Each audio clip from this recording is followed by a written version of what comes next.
de ferramentas da qualidade, como que a gente pode aplicar essas ferramentas, né? E por que utilizar? Vocês tiveram dúvidas a respeito disso?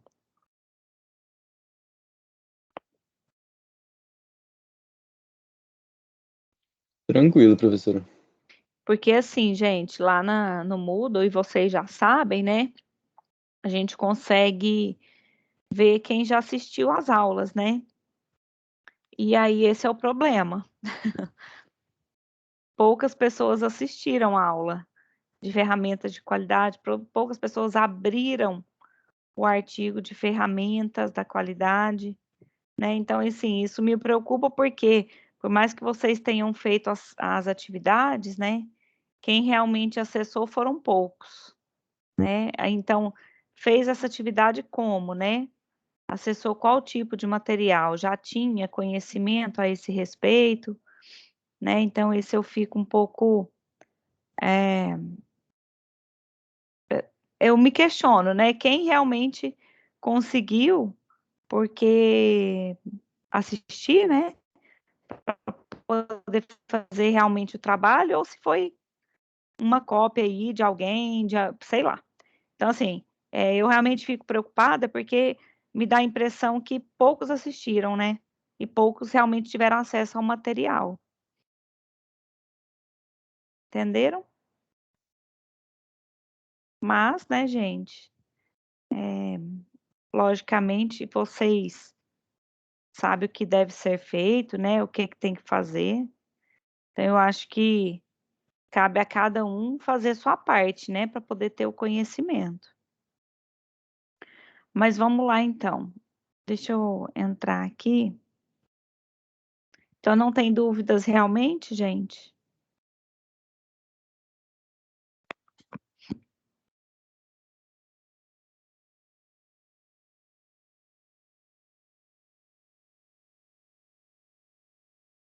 Oi, pessoal, tem alguém aí?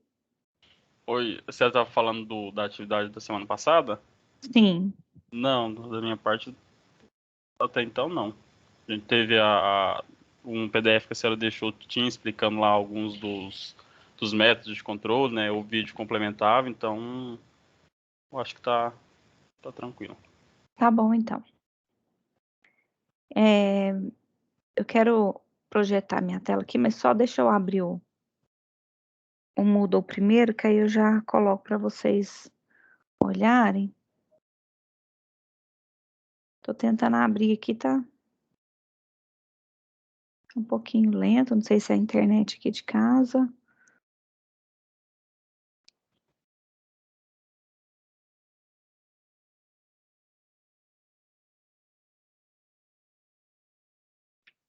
Vamos ver se vai dar.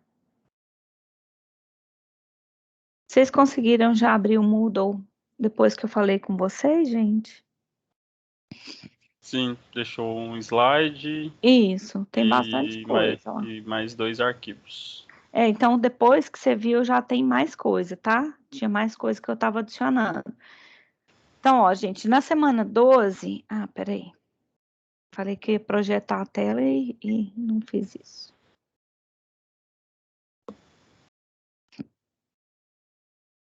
Vocês já Você estão. adicionou a prática agora.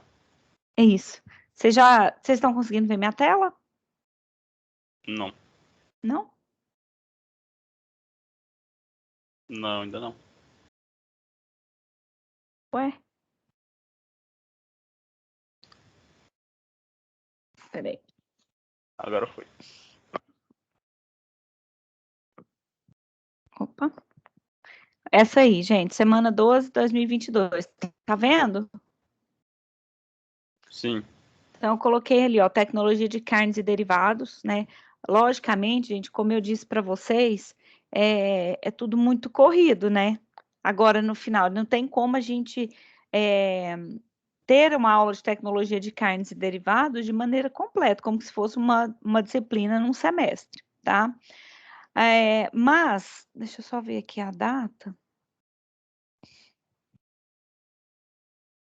Faltando 3 aulas, né, para a gente finalizar, tem que bolar um plano para a gente finalizar a carga horária. Enfim, eu coloquei aí, então, aula 1 de carnes, tá? E eu vou abrir aqui só para vocês entenderem o que eu adicionei. Eu peguei, gente, um compilado, assim, de várias aulas, tá? Então, desde raça, composição química, transformação do músculo em carne, maturação, contração e relaxamento muscular, aí chegando lá na parte de... Não pus abate, tá? Então, tirei a parte de abate e deixei a parte de qualidade de carnes, tá? Também eu tirei a parte que fala de pescado, tá? Porque senão a gente realmente ia precisar do semestre inteiro. Então, vocês abrindo, eu vou lá no final, vocês vão ver que tem muito slide. Vixe, Maria Santíssima, até saiu do lugar. Olha lá, gente. 144 slides, tá? Tem muita coisa. E, pelo menos teoricamente, a gente teria que ver isso tudo hoje, tá? Mas vamos lá. Aqui depois eu coloquei como qualidade de carne. Aqui é um artigo, tá? Do professor Pedro de Felício, da Unicamp, que resume bem a parte de qualidade de carne que a gente vai falar no finalzinho dessa aula, tá? Então, a parte de leitura. Esse outro aqui, bem-estar animal, o fator que influencia na qualidade, como eu não vou falar do abate para vocês, esse artigo eu gosto dele, que é um artigo simples para entender, sobre bem-estar animal, tá? E o que ele influencia, né, nas características da qualidade de carne também, tá bom? Então, também para leitura e conhecimento de vocês. Vai ter atividade dessa semana? Vai. Eu não postei ainda, tá? Mas já falo sobre a atividade. Depois eu coloquei aqui, gente, a prática de hambúrguer e almôndega, quibe, kafta e de linguiça. São 3 aulas práticas minhas já gravadas, porque a gente também não vai ter tempo para fazer essas práticas, tá? Aí vocês vão entrar lá no link do YouTube e vão ver que são aulas que eu ministrei para o curso superior ou para o curso técnico, tá? Sobre esses produtos, tá bom? Na vez anterior, na disciplina do semestre anterior, que eu ministrei para agronomia, o pessoal conseguiu fazer, a partir desses vídeos, tá? As aulas práticas, é coisa simples, é individual, e é uma das atividades que vocês vão ter que fazer também, como eu tinha falado em sala de aula, tá? Mas eu também vou explicar aqui, depois eu vou postar o local aqui para vocês postarem, tá? Aí pode fazer tanto na forma de relatório quanto na forma de vídeo, que vocês preferirem, tá? E vocês vão fazer 2 desses produtos aqui, pelo menos, tá? Mas também eu falo depois para vocês sobre a aula prática, tá bom?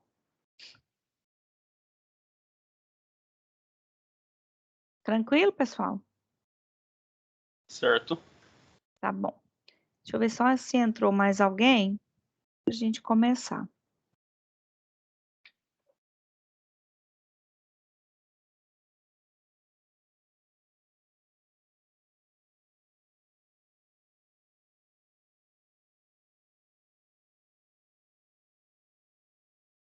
Só um minutinho. Deixa eu regular aqui.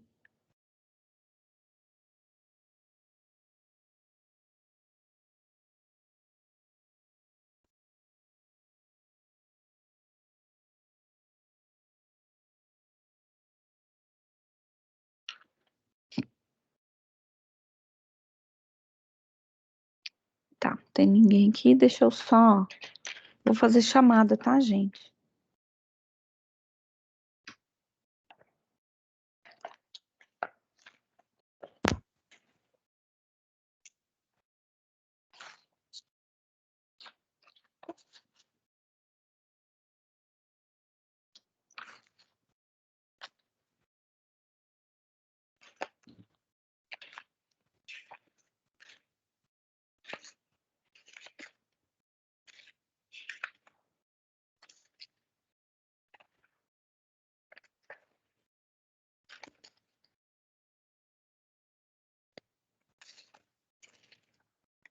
Aqui.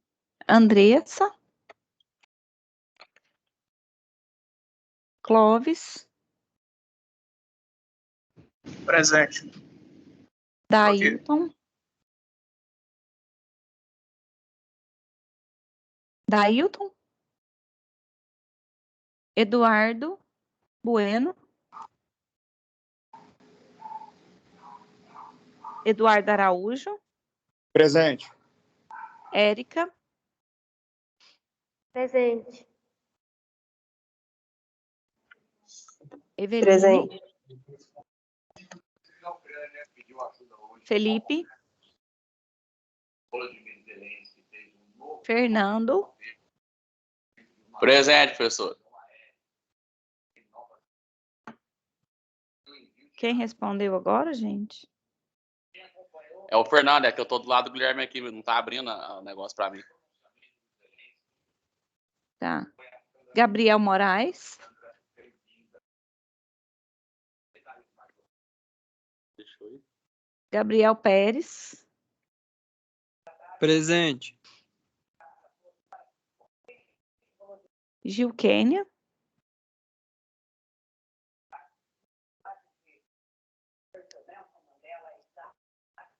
qual Gabriel que tá? Pérez? Sim. Tá. Gabriel Pérez. Menezes, né? Guilherme, Presente. Hugo, Presente. João Pedro, Presente. José Vitor, Presente. Júlia Maria, Larissa, Matheus Gomes, Matheus Souza, Presente, senhor. Ricardo,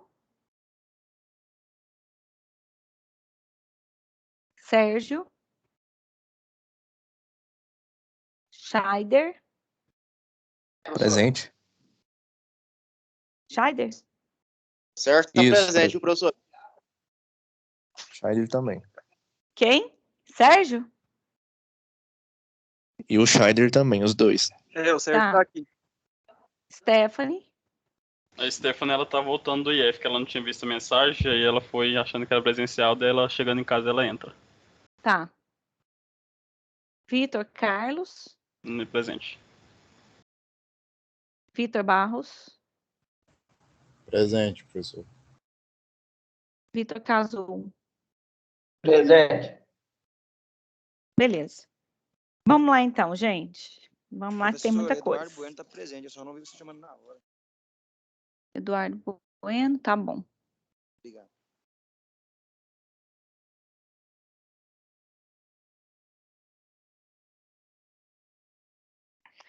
Estão vendo a telinha aí, gente?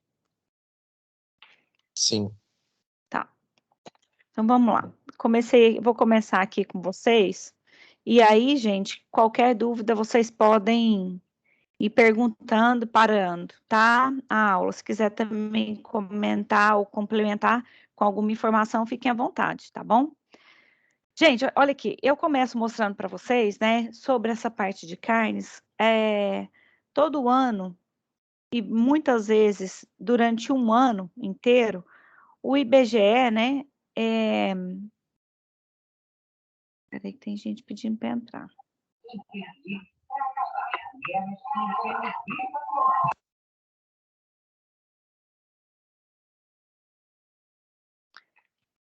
Então, gente, o IBGE, ele solta, né, na sua página, no site, as informações a respeito de abate, produção, tanto a nível Brasil quanto a nível mundial, tá?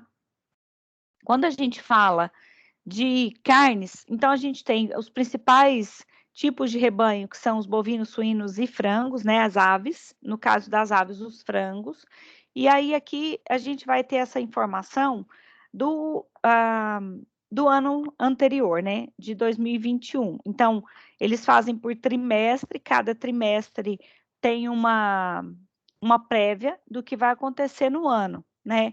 Então, agora, 2022 é janeiro, fevereiro e março, então eles vão soltar no próximo mês, nos próximos meses já, o trimestre, né? Mas com resultados preliminares, tá? Então, o que a gente vê? Principalmente uma queda em relação às vendas, né? E principalmente de carne bovina, de mais ou menos 8,3% de queda, que foi devido a vários fatores, né? Um deles foi devido a embargos que tiveram tanto da Rússia quanto na China, né? E outras da própria produção, que ainda é um reflexo da pandemia, tá? E aí tem vários motivos, né?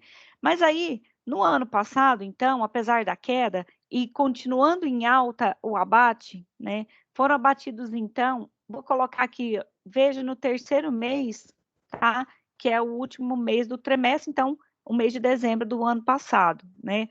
Então, foram abatidos 2.491.000 e por aí vai, né? De cabeças de bovinos, 4.600.000 de suínos e 530 milhões de cabeças de frango, né? Ou de animais que foram abatidos dessas 3 espécies, tá? Quer dizer, é um número bastante significativo, né? E por que a gente fala, né, dessa quantidade de abate? Quando a gente pensa, né, em exportação, quando a gente pensa em importação, quando a gente pensa em consumo interno, né, e quando principalmente a gente fala lá das primeiras aulas de segurança alimentar, né, nós conseguimos observar que um dos carros-chefes, né, que órgãos têm comentado, têm falado, é a respeito da falta de alimentos que tem tido o mundo, né? Que não consegue alimentar a população mundial, né? Agora, em relação ainda à segurança alimentar, não é somente falado que a gente precisa alimentar a população. Essa população tem que ser alimentada com qualidade. Por quê, gente? Porque existe, né, a composição química de alimentos, que a gente também já falou sobre isso, que nosso organismo necessita de todos esses compostos que vêm, né, que nós adquirimos a partir dos alimentos que são ingeridos, tá? Então, vamos começar aqui, vou falar um pouquinho nessa parte de raças, bem basicamente, tá, gente? Não é nada aprofundado, a menos que vocês queiram que depois eu fale alguma coisa específica, vocês podem me parando, vou falar um pouquinho da bovino, da suíno e de avicultura, mas pensando sempre na qualidade de carne, tá? Como a gente não vai falar do abate, depois se vocês tiverem também alguma dúvida a respeito do abate desses animais, vocês também podem ir perguntando, tá? Hoje, gente, na bovinocultura de corte, tem se preconizado bastante os tipos de corte que são mandados para o comércio, né? Para o varejo, para exportação, né? Por quê? Por que eu coloquei essa imagem? Porque hoje valoriza-se muito o tipo de corte feito no açougue, no supermercado ou qualquer outro local que seja ponto de venda, tá? E sobre qualidade de carne, quando a gente pensa em qualidade, a gente tem que pensar o seguinte: se para mim, por exemplo, a alcatra é um corte que eu considero de boa qualidade a respeito, lembrando que a gente pensa em qualidade a respeito de questões físicas, químicas, microbiológicas, nutricionais e sensoriais, né? Mas principalmente sensoriais nesse caso, às vezes, para algum de vocês, a alcatra pode ser uma carne que vocês deixariam em último caso para comprar, se vocês estivessem comprando uma carne para o dia a dia ou mesmo para uma carne para o churrasco, tá?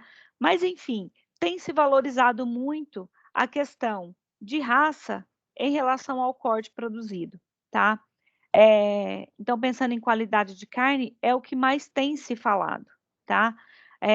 O que a gente vê hoje, né, em relação, então, às raças, é que a gente tem hoje no Brasil, o gado, né, que é composto basicamente de Nelore, né, que é um gado de origem indiana, então vocês estão vendo aqui, né, diversos cruzamentos entre raças, tanto europeias quanto indianas, mas no Brasil, principalmente o Nelore ainda tá?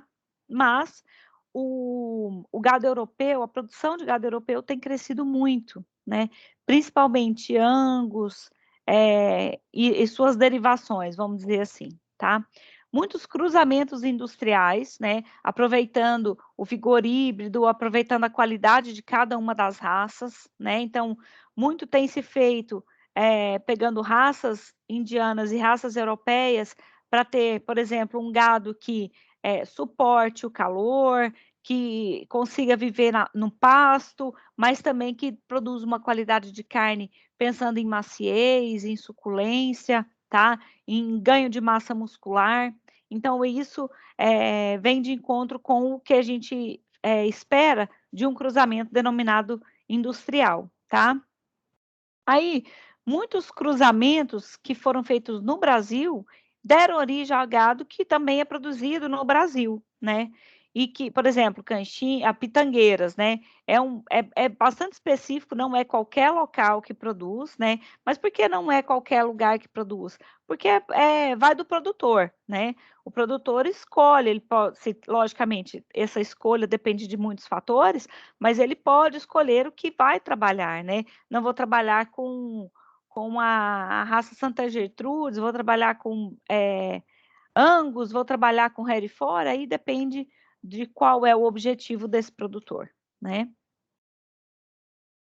Mas, basicamente, a gente tem, então, como eu disse para vocês, as raças europeias e as raças indianas, né?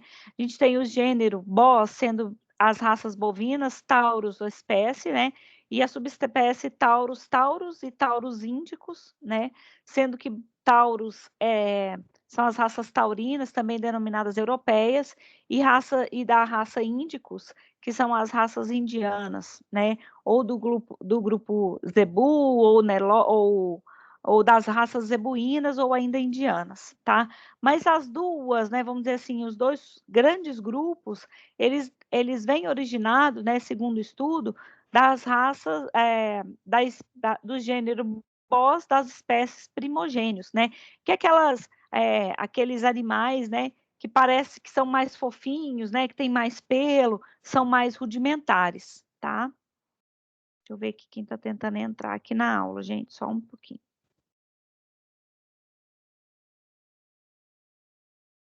Já entrou, talvez até saiu, não sei.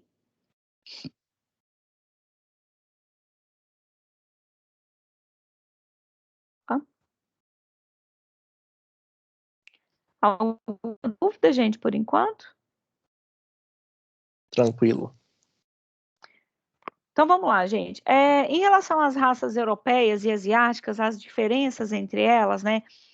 Na verdade, assim, a gente vai ver que isso é uma regra geral, né? Mas, dependendo da raça, isso pode mudar um pouquinho, tá? Mas, de forma geral, as raças europeias, ela tem um corpo mais compacto, né? Geralmente aparece mais a musculatura em relação a algumas partes do corpo, tá? A cabeça é menor em relação às raças asiáticas. Os membros são mais curtos em relação ao tamanho, à altura, tá? Em relação às raças asiáticas. Porém, os membros são mais compactados das raças asiáticas, quer dizer, indianas, né? Esse compacto não quer dizer menor, quer dizer mais rígido, tá? As raças europeias, os animais preferem climas mais temperados, né, mais frescos, enquanto as raças indianas são bem adaptadas ao clima tropical, né? Em relação às raças europeias, elas podem ser separadas em raças europeias adaptadas ao clima tropical, aí tem um exemplo que é a raça Caracu. Também as raças europeias britânicas, aí a gente tem Angus, Hereford, a gente vai ver outras, né? Aí tem as raças europeias continentais, como as francesas Charolais, Limousin, a suíça cimental e par de suíça, italiana Marchigiana ou Marchigiana e a piemontês. Em relação às raças indianas, a gente tem por ordem de importância histórica Girgo, Zerai e Nelore, não quer dizer que tem maior ou menor produção no Brasil, né? E aí tem algumas raças que não são indianas, mas são do grupo Zebu, porque foram formadas no Brasil a partir de raças indianas, que, por exemplo, são Indo-Brasil e a raça Tabapuã, tá? Tem, por exemplo, a Brahman é uma raça criada nos Estados Unidos, né? A partir de raças indianas também.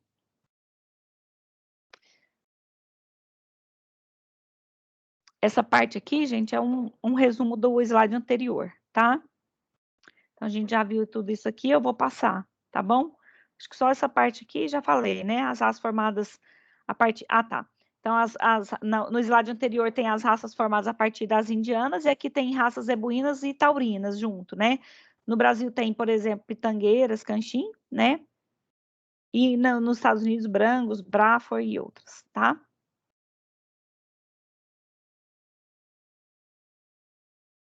Então, quanto às características gerais, né? Se a gente fosse pegar todas as raças e hoje classificar, né? É um debate, gente, é uma questão que gera muito debate, né? Mas a gente poderia simplificar, de uma simplificação muito, talvez muito rudimentar da mesma forma, né? Mas poderíamos dividir em 4 grandes grupos: raças britânicas, raças europeias de grande porte ou raças continentais, raças zebuínas e raças europeias adaptadas ao clima tropical, tá? Aí eu coloquei uma imagem aí para vocês na verdade, uma pergunta, né?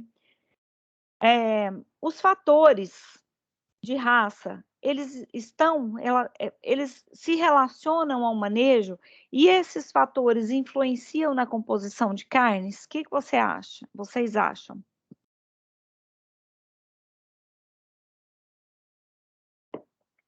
Eu acho que sim. Alguém aqui já acompanhou o abate de animais, bovinos, suínos, aves ou outro? Tô falando assim, gente, abate em frigorífico, né? Não é matar, fazer esse Não, abate só em caseiro. fazenda mesmo. Só na fazenda mesmo. Só caseiro. Alguém falou alguma coisa aí? Ah, porque deu uma segunda voz aí para mim. Gente, influencia sim, né? Então aqui, por exemplo, a gente tem carcaças, né? Meia carcaça bovina, né? Ou M-carcaça ou semi-carcaça. E o que a gente pode ver é que, em linhas gerais, essas carcaças estão muito uniformes, né? A uniformidade da carcaça, ela vai depender do manejo, né, da raça, né? Logicamente, se você produz, o pecuarista ele não vai produzir, por exemplo, no mesmo piquete, vamos pensar, ou no mesmo local de confinamento, animais de diferentes raças. Por quê? Porque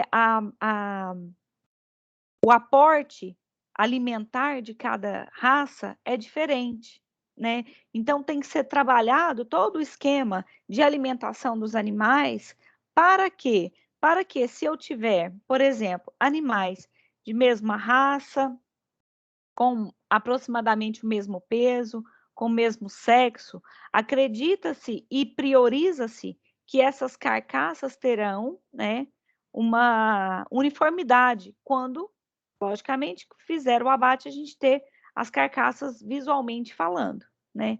Agora, não só visualmente falando, mas também quando a gente fizer principalmente os cortes.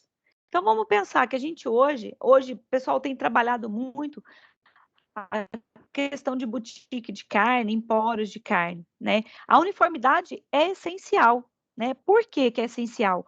Porque se eu tenho uma picanha, vou falar da picanha, que é o que mais todo mundo pensa, né? E quando a gente pensa em churrasco.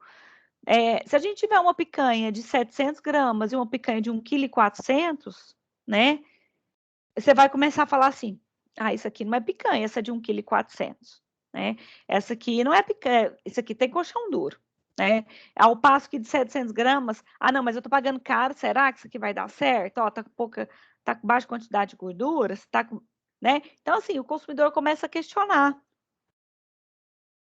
Agora, se eu tenho peças para venda de 1,1 kg, 1,150 kg, 1,2 kg, 1,140 kg, aí, gente, você já vai olhar, você como consumidor, olhar e falar assim, não, essas peças estão padronizadas, tudo aqui é picanha, né?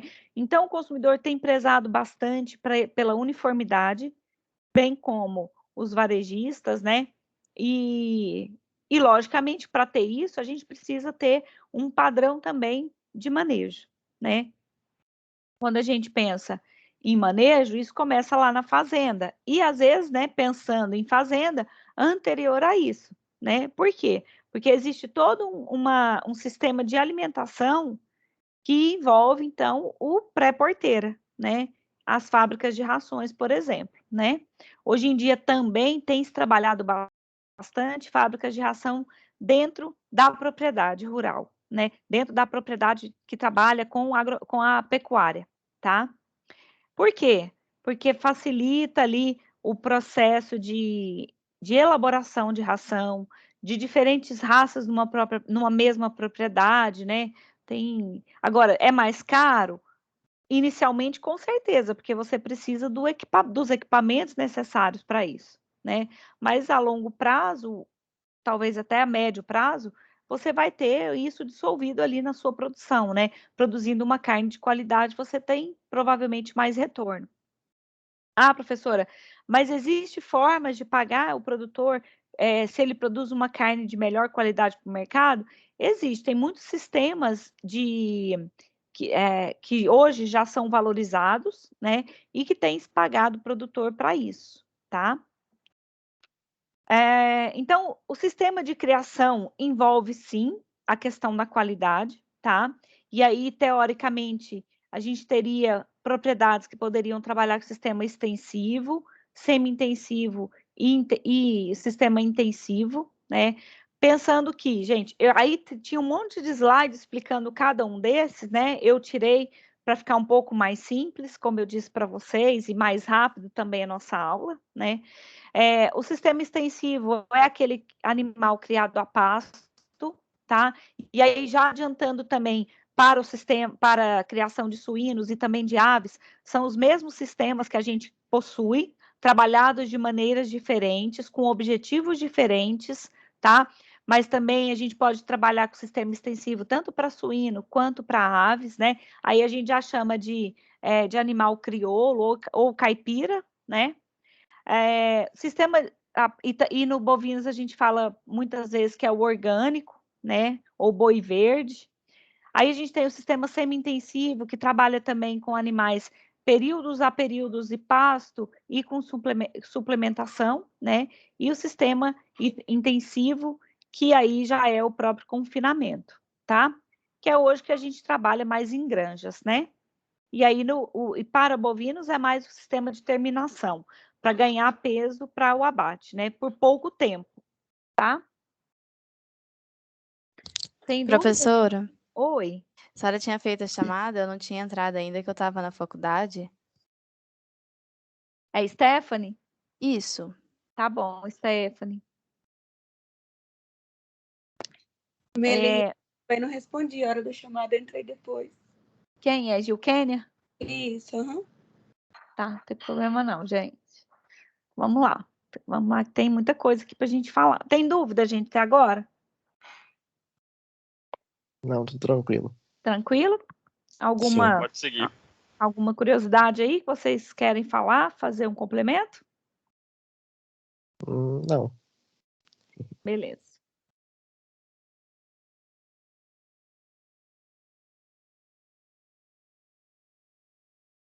Gente, então, etapas da produção do gado de corte. Aí a gente tem cria, recria e engorda, né? Isso aqui é teoria, tá?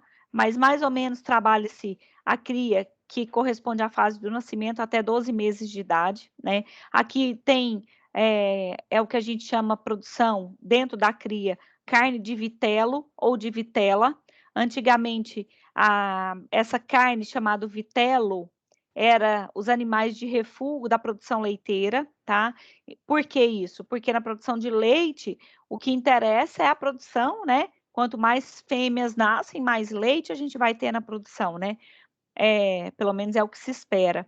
Então, os animais, os machos que nasciam, então ia para por exemplo, abate, né? Antes de começarem a ficar borregos, né, adolescentes, vamos dizer assim, e iam para o abate ou depois para outro tipo de criação, né? Até mesmo para corte. Feita pelo criador, que possui as matrizes com o objetivo de produção de bezerros. Uma propriedade pode ter cria, recria e engorda, uma propriedade pode ter só cria, outra só recria, outra só engorda, ou recria e engorda, aí vai depender também do produtor, né? Recria animais de sobre ano, então mais de um ano, colocado em pastagem, até 2 anos, saindo como boi magro. E a engorda são animais que atingem a maturidade após os 2 anos, né? E vão até a engorda, denominado boi gordo. Hoje, como o ideal, gente, para abate, esperava-se que o animal teria pelo menos 2 anos e meio, mas não passasse de 4 anos, tá? Por que isso, gente? Na verdade, tem mudado. Teve um período assim de uns 15 anos que esperava-se isso como ideal, né? Animais de 2 anos e meio, até no máximo 4 anos, para o abate 3 anos e meio, até, né, um pouco menos. Mas hoje tem mudado muito, porque hoje tem um mercado para consumidores que preferem uma carne mais gorda, uma carne com uma gordura mais amarelada, tá? Uma carne com uma coloração mais forte, um vermelho mais forte, tá? Então tem também esse público, tá? Tem gente que fala assim, não gosto de carne de fêmea, não gosto de carne de animais mais velhos, mas, gente, isso é questão de qualidade pessoal, né?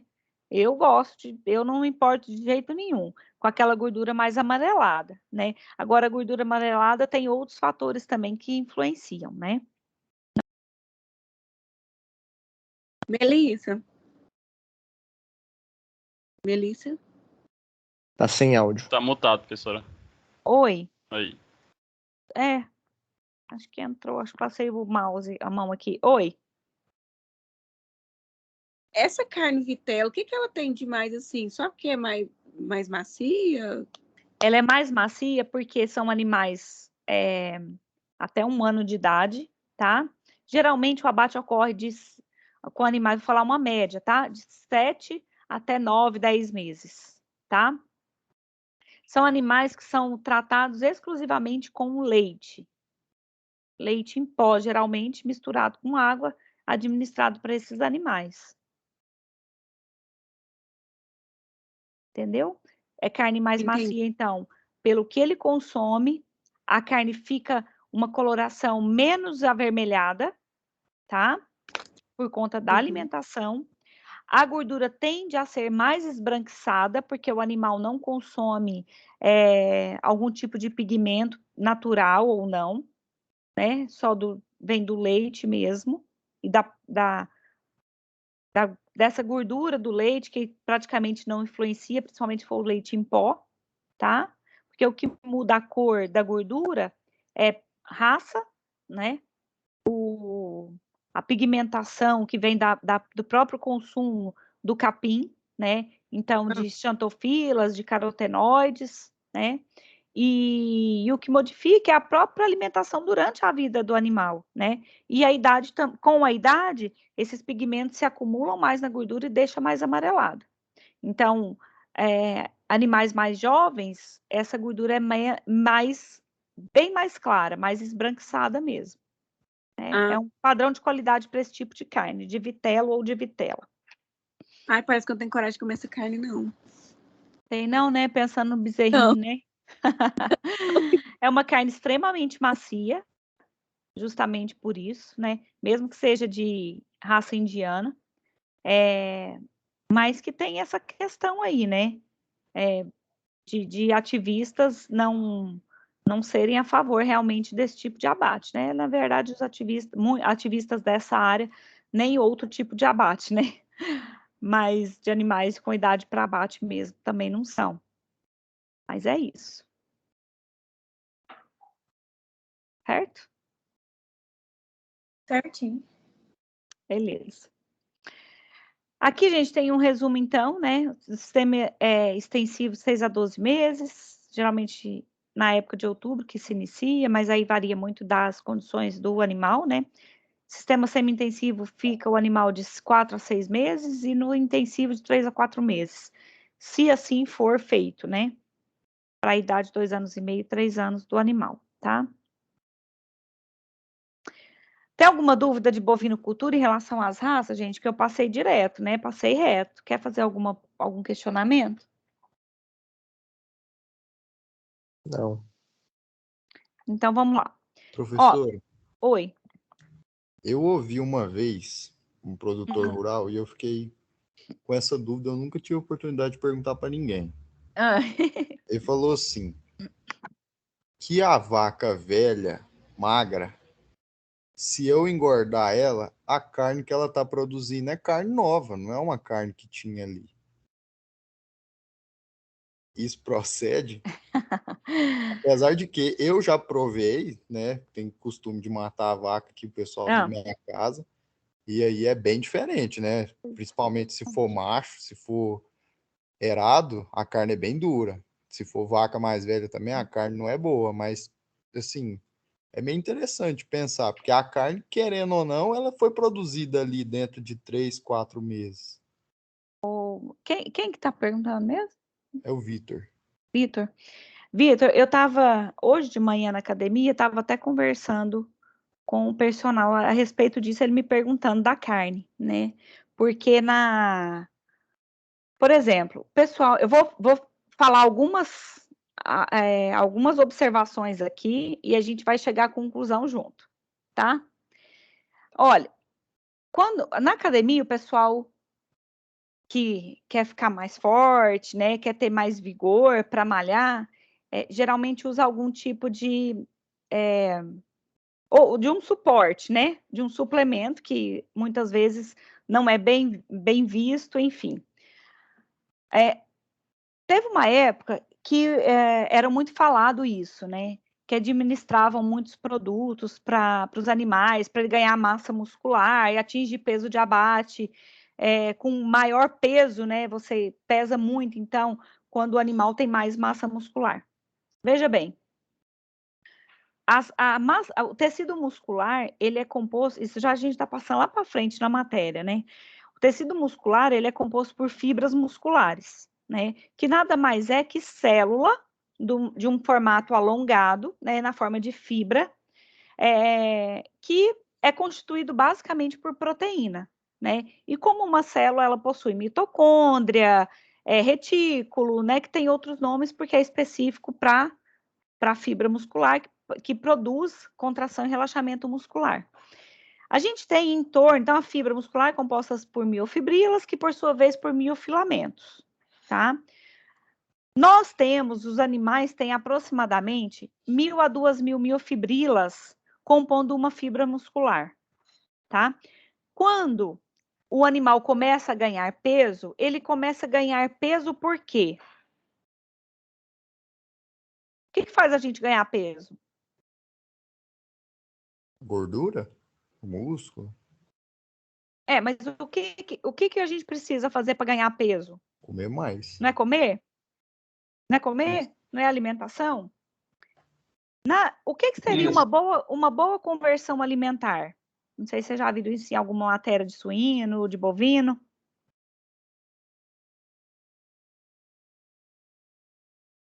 Já viu sobre conversão alimentar? 1 para 2, 2 para 1, uma coisa assim. É assim, ó. Não tecnicamente falando, mas conversão alimentar seria a melhor, a ideal. Você administrar 1 quilo de ração para o animal e ele pegar 1 quilo de ração que ele consumiu e transformar num quilo de massa muscular. Perfeito. Quer dizer, você não tem perda nenhuma de ração transformando em massa, tá? Por que que eu tô pontuando essas coisas, Vitor? Quando você pensa assim, é uma carne, um animal magro, eu vou fazer uma carne nova, né? É assim que ele falou para você? Eu imagino assim, o metabolismo, o corpo do animal, ele não vai ser diferente. Não tem como você falar assim, vou trocar isso aqui, que já tem, para trocar. Não.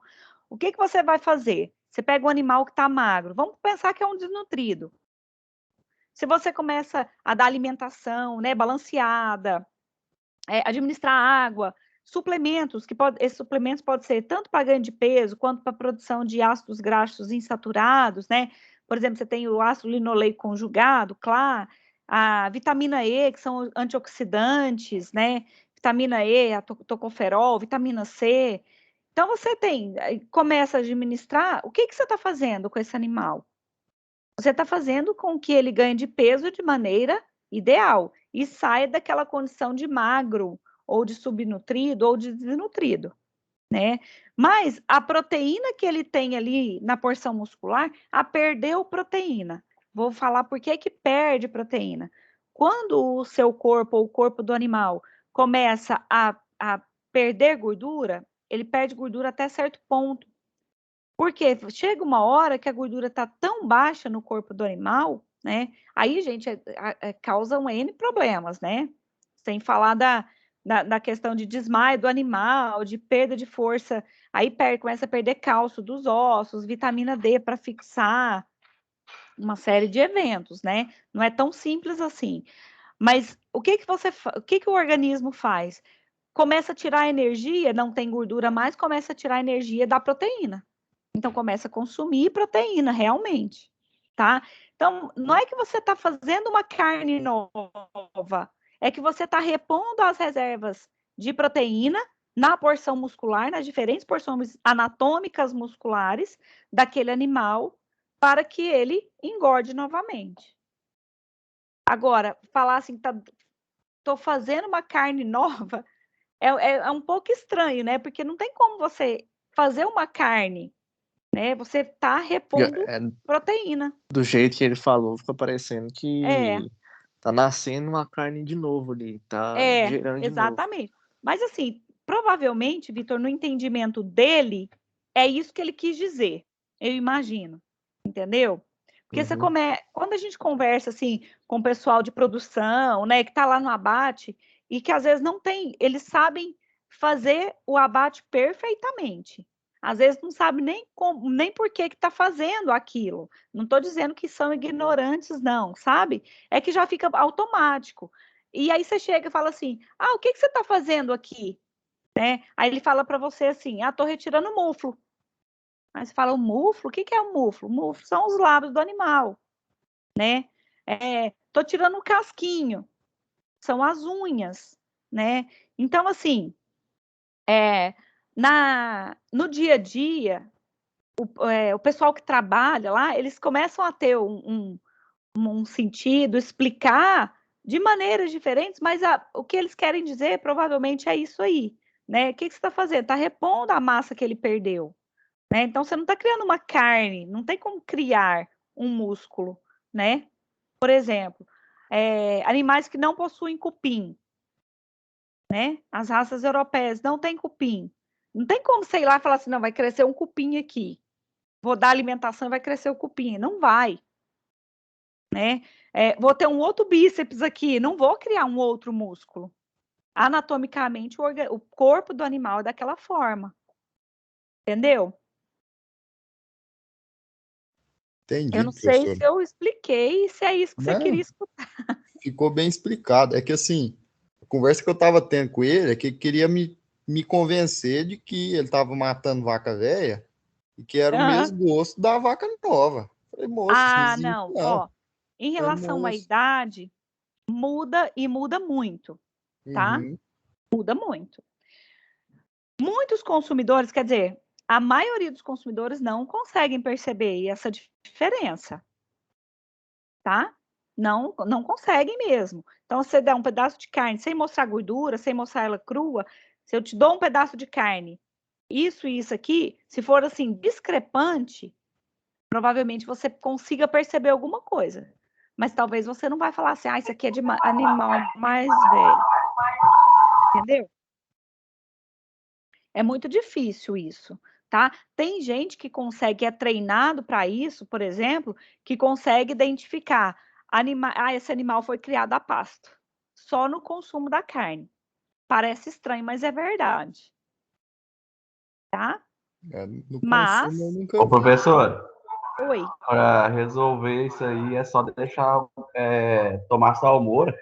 Se tipo assim, vai matar amanhã, deixa dormir tomando só salmoura hoje, fica top, assim. Aí fica tudo mole. Mas olha, carne de animais mais velhos não quer dizer que vai ficar extremamente duro, não. Sabe? Vai depender muito do corte. O que influencia nisso? A gente vai ver daqui a pouco, né? Nem vou precisar falar mais, já estou falando. Entremeado das carnes tem tecido conjuntivo. Esse tecido conjuntivo é basicamente composto de colágeno, elastina e reticulina. principalmente elastina e colágeno, tá? Quando o colágeno é proteína, elastina é proteína, reticulina é proteína, tá? Quer dizer, na sua estrutura química, né? Quando o animal começa a ficar mais velho, essa estrutura de colágeno, de elastina, ela enrijece por quê? Porque ele começa a proteína, né? É formada por aminoácidos, e os aminoácidos têm um grupo lateral. Esses grupos laterais, eles conseguem se ligar à própria proteína, ou, por exemplo, à água ou algum outro composto, tá? O colágeno começa a ligar-se nele mesmo, e essas ligações, que a gente chama de ligação cruzada, começa a ficar mais enrijecida. Imagina um tecido, quando você pega o tecido bem de perto, você vê que tem um monte de quadriculadinhos pequenininhos, não é? Imagina isso mais apertado, com maior quantidade de linhas. Fica mais duro. Isso deixa a carne muito mais dura. Animais mais velhos produzem carne mais dura porque essa rede de colágeno começa a endurecer, a ficar mais rígida pela quantidade de ligações que promove. Entendeu?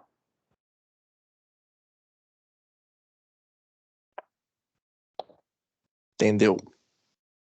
Beleza. Então, vou passar para a suinocultura, tá?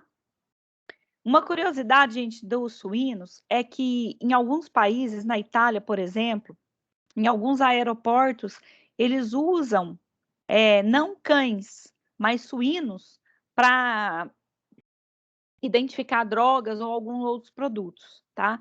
Ah, mas como isso, professora? Os suínos, eles conseguem identificar mais ou menos 200 tipos de sabores, mais do que, por exemplo, ser humano, tá? Quer dizer, eles são exigentes. Essa história que porco gosta de lama, de chiqueiro e de lavagem, gente, isso é totalmente avesso que o animal veio ao mundo para ser, tá? O suíno, ele consegue essa identificação de sabores, de odores, e eles são exigentes, sim. Ele come lavagem porque é a única coisa que dá para ele, tá? Mas vamos lá. Os ancestrais, então, dos suínos, né? E hoje em dia tem se liberado, é o que a gente conhece como javali, né? Vem do javali selvagem. Então, a evolução hoje dos sus domésticos, né? Sus é o gênero, né, de suíno, é o javali selvagem, né? Com o tempo, então, o javali que tem o próprio javali, né? Hoje em dia não tem aquelas presas tão grandes como a gente já viu, né? Historicamente falando, né? Diminui a presa, né? Isso por uma questão de evolução, né? Mas então a gente tem algumas origens, sus escrofa na Europa e no norte da África, vittatus na Indonésia, Japão e China, cristatus na Índia, né? E no Brasil a gente tem o sus escrofa e os sus domésticos, né? Que é uma evolução a partir do javali selvagem, tá? Anteriormente, né, antes no Brasil, os animais eram produzidos para duas finalidades, né? Para produzir carne, para produzir banha. No início, ele também, lá no início dos mais remotos, né, também era utilizado o couro como para fazer abrigo ou vestimenta, tá?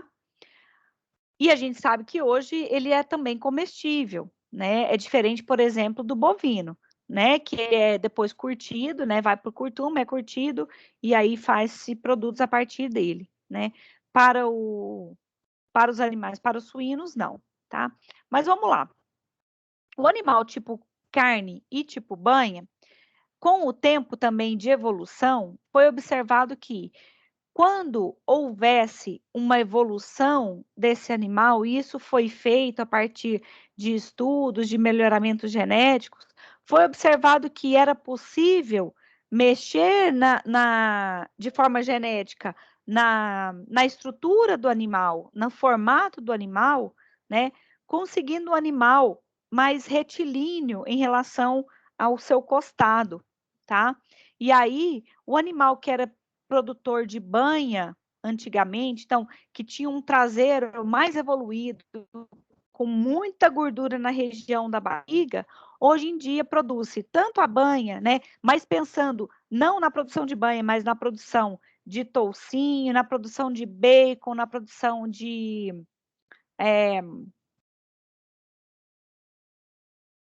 esqueci o nome do negócio, gente, que hoje em dia está em alta. Enfim, na produção de cortes, né, para o varejo, do que propriamente na banha, né? Também na banha, porque tem muita gente voltando a consumir banha e não mais os óleos vegetais, né, de forma caseira, né? Mas então, quando a gente tem animais tipo carne, que é esse costado mais reto, a gente tem uma paleta e um pernil com tamanhos e quantidade de massa muscular e gordura muito parecidos, né?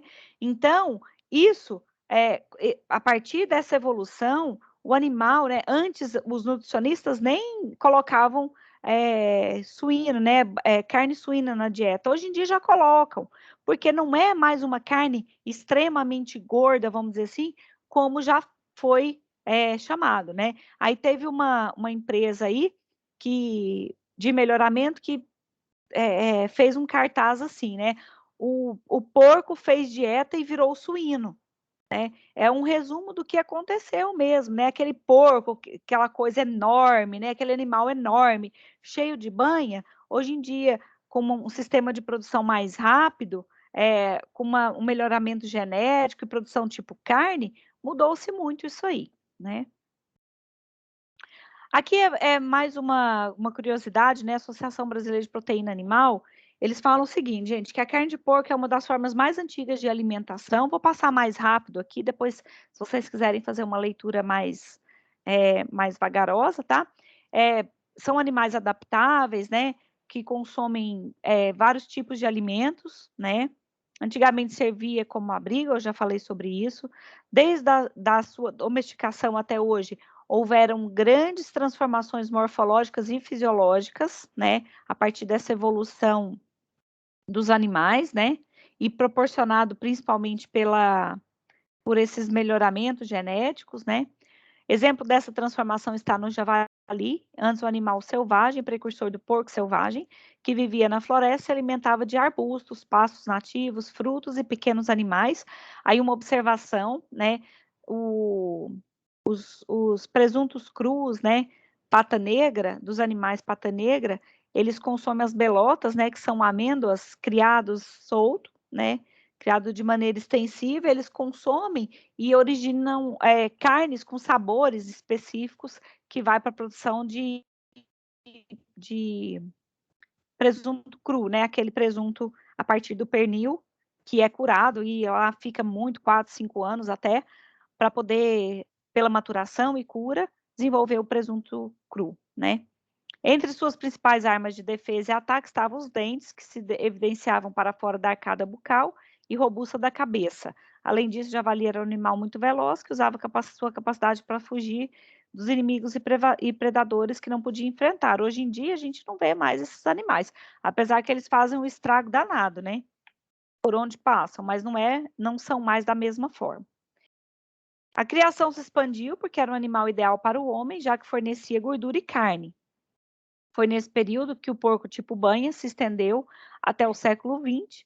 A massa de carne e gordura do suíno se dividia 50% na parte anterior e 50% na posterior. Até meados do século XX, a gordura é considerada como um dos principais produtos da suinicultura, com espessura de gordura de toucinho de 50 a 60 milímetros, então centímetros, né, 6 centímetros, e o suíno apresentava de 40 a 45% de carne magra na carcaça. Então, veja, o aproveitamento de banha era muito grande, né? Aí, com a oferta de óleos e de margarinas vegetais, até mesmo de manteigas, de manteiga a partir do leite, né? Então, animal, o porco que ofertava a banha passou a ser inadequado para o mercado. Até então, a massa de gordura se dividia 50-50, né? Anterior e posterior. E aí mudou muito, né? Aqui, deixa eu ir um pouquinho para frente. Aqui, deixa eu ver se vai falar lá na frente. Aqui, ó. Depois eu volto os slides. Atualmente, a gente tem... Na verdade, isso aqui já aumentou, gente. Tá 65%, 70% às vezes de carne magra na carcaça, com toucinho de 1,5, 1 a 1,5 centímetro de espessura, tá? De toucinho. Toucinho, não é toicinho, não. Toucinho, tá? Vou voltar aqui. Como curiosidade, veio para o Brasil tanto bovinos e aves, desculpa, gente, suínos e aves, mais ou menos na época do descobrimento, entre aspas, né, do Brasil, tá? Não vou ler aqui, não. Mas tem alguns autores que falam que existia já esse porco selvagem brasileiro desde essa época, tá? Aqui uma outra curiosidade, né? Por que festa de final de ano tem o porquinho, né? Geralmente no final de ano, ou algumas festas, coloca-se o porco com uma maçã na boca, né? Isso não é lenda, é uma tradição, na verdade, né? Por quê? Porque, olha lá, ó, antes da produção em massa, então, dos animais, né? E reengenharia do suíno do século XX, na Europa e na América do Norte, então, devido ao clima, né? A época de produção era tradicionalmente um prato de outono, com os animais sendo abatidos nessa estação, após o crescimento na primavera e engorda durante o verão. Por isso mesmo, o suíno na história culinária ocidental foi associado à maçã. Então, o que, né? Era colhida mais ou menos na mesma época que os animais iam para o abate. Então, para mostrar a fartura, né, essa combinação, tanto da produção no campo, né, na agricultura, quanto na pecuária, então colocava a maçã para cumprir, né, o social, que era conseguimos ter proteína de origem animal e também conseguimos ter alimentos de origem vegetal com grande colheita, enfim, tá? Então é por isso. Só uma curiosidade, tá, gente? Aqui vou passar também, porque a historinha da massa posterior e anterior, né? Só uma observação antes 50-50, anterior e posterior, né? De massa magra. Agora a gente tem, então, na posterior, uma massa, né? Desenvolvendo mais massa até mesmo na anterior, com maior pernil, né? E menos gordura também, tanto na parte posterior quanto na parte anterior, tá? Aí algumas matrizes e reprodutores utilizados pela indústria, né? Aí matrizes fêmeas a gente tem, então, Landrace, Large White, Wessex e Pietran. Teve um tempo, né, que algumas fêmeas da raça Pietran não eram utilizadas por dar o odor, desculpa, gente, por apresentar o gene elotano no seu DNA, né? Então, era um gene que promove a morte súbita em animais, né? E aí, com o tempo trabalhando-se a questão genética também, conseguiram eliminar esse gene, e aí dizem que hoje não tem mais esse gene na produção, apesar de haver ainda morte súbita de alguns animais, né? Devem possuir as fêmeas aptidão materna, sendo um animal de alta prolificidade, de boa capacidade para a produção tanto de leite, para atender os leitões, né? E para possuir pequena espessura de toucinho, com uma conversão alimentar alta, né? É o que se espera.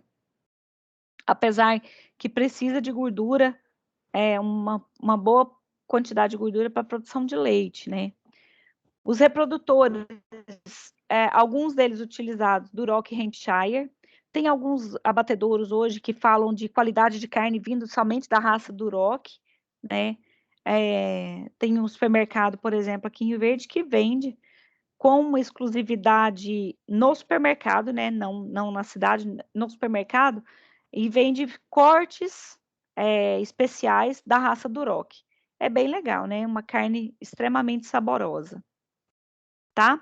Aí, para reprodutores, é necessário que ele tenha elevada conversão alimentar, boa quantidade de massa já na sua evolução, né? E que sejam bons reprodutores, né? E de alta precocidade, para ir para o abate, né? Não vou fazer a leitura, tá, gente? Deixei esses slides aqui só para vocês entenderem um pouquinho o que são cada o que é cada raça, tá? Então, aí tem Large White, Landrace, Duroc, Pietran e o Hampshire, né? Depois vocês podem ler aí. Alguma dúvida, gente? Suíno? Não. Podemos Não. passar? Sim. Tranquilo, pode passar. Beleza. Então, aqui um pouquinho da avicultura. Hoje em dia não trabalha necessariamente com raça para aves, né? O que tem se trabalhado são os híbridos, né? Então, vou passar aqui, depois eu volto. Por exemplo, aqui, ó, híbridos comerciais, né? Por exemplo, Embrapa 021, S54 são híbridos, né? Os importados, Agrocere, Ross, Cobb, que produzem, né? Uma boa quantidade de massa muscular em um período de tempo curto, né? E que consegue sobreviver a diferentes adversidades, né? Essa é a grande questão. Hoje em dia também a produção de aves é de 40 dias aproximadamente, mas tem animais sendo abatidos que conseguem um bom peso de abate com 21 dias, 24 dias, tá, gente? Mas é específico, tá? Acredita-se que as aves, né, para domesticação, para o consumo, tenham chegado no Brasil, como eu disse, na época do descobrimento, né? E aí, a avicultura, na verdade, desde a sua cadeia produtiva, ela é muito recente, né? Mais ou menos aí nos anos 60, 70, que começou mesmo a ter a alta produção, né? Então, a criação de frango, no entanto, era campestre, as aves crioulas ou galinhas caipiras viviam soltas e demoravam de 6 meses ou até mesmo um ano para atingir um peso de abate que era um mandado para abate, que talvez sem algum tipo de uniformidade, com 2,5 kg ou mais. O processo de modernização e de escala industrial começou na década de 30 em relação à necessidade de abastecer mercados que já eram gigantescos na época. A partir dos anos 50, a avicultura ganhou impulso com os avanços em vacinas, em alimentação, em equipamentos, né, em granjas. E, como eu disse para vocês, a grande estrutura para a produção em granjas foi a partir dos anos 60, 70, né? Os frangos de corte são abatidos hoje com cerca de 40 dias de idade, peso médio de 2,5 kg, 2,5 kg. A produção de carne no Brasil já chegou a 13 mil, olha lá, em 2017, como vocês viram, já está bem maior que isso. De janeiro a novembro, as exportações atingiram, isso lá em 2017, a gente já tem atualização, nem tirei isso aqui, né? Mas já tem atualização, isso aqui está muito maior do que esse valor. Em relação à domesticação da galinha, a maioria dos pesquisadores afirmam com certeza que a domesticação ocorreu no continente asiático e a maioria sustenta a teoria de Darwin, de que todas as raças que existem, né, têm uma origem do Gallus banquiva, também chamado de Gallus gallus, que até hoje habita as selvas da Índia. As aves são divididas em domesticadas, semi-domesticadas e selvagens, de acordo com a forma que elas são criadas, né? As aves domesticadas podem ser galinhas, pavões, pato, peru, marreco, angola, né? Angolistas, ganso, avestruz, pombas e alguns pássaros ornamentais também podem ser domesticados, né? As aves semidomésticas ou domesticadas são aves de caça, fazão, ganso, codorna e pato, tá? Geralmente esses, aí tem os perus também, né? Que tá aqui como ave domesticada, tá? Mas pode ser semi-domesticada também.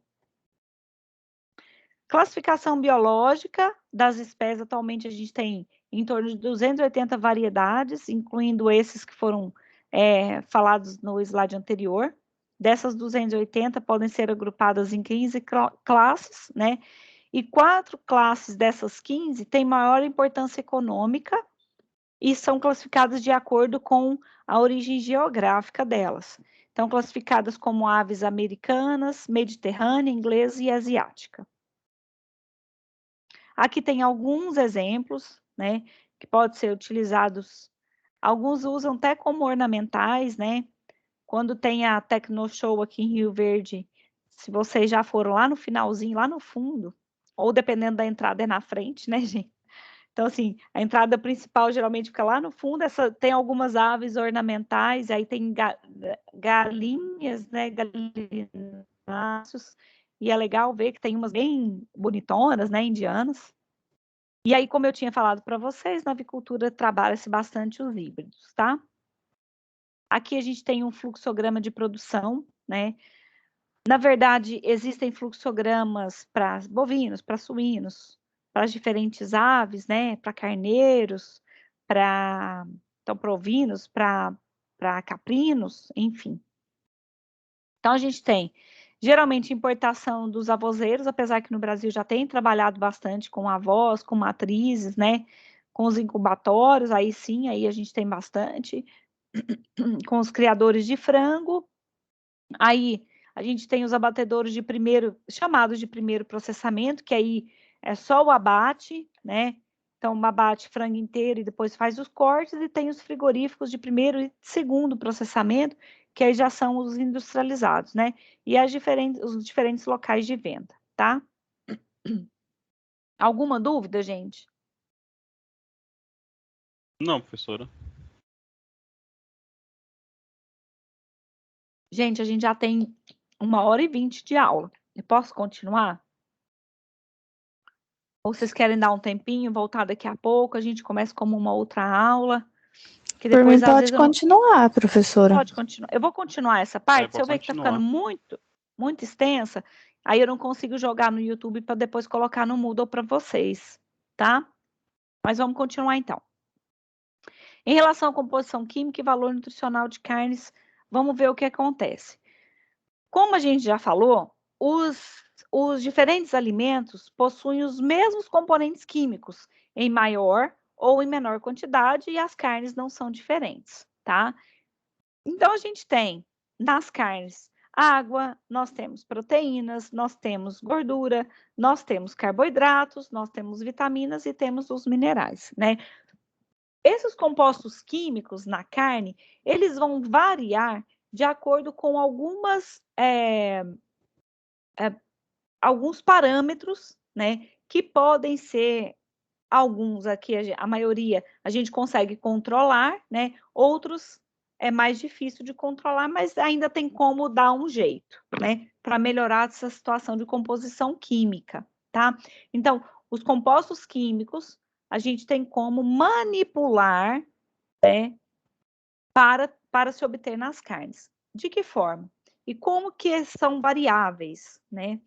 São variáveis de acordo com a espécie animal. A gente já viu, por exemplo, então, bovino produz a carne bovina. É diferente de carne suína, é diferente de frango, da carne de frango, é diferente de carne de carneiro, é diferente de carne de cabrito. Elas são diferentes. Elas possuem naturalmente sabores, odores e características físicas e químicas, sensoriais, nutricionais diferentes, tá? Então, a espécie animal é algo indiscutível que varia, né? De acordo com a composição química. De acordo com a espécie animal, a composição química, né? Agora, a idade. Nós já falamos também hoje sobre isso, né? A idade faz com que essas variáveis sejam diferentes, tá? Então, vamos pensar aqui.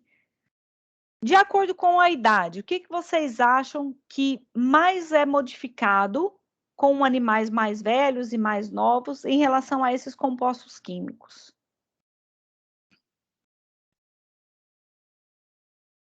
Proteínas?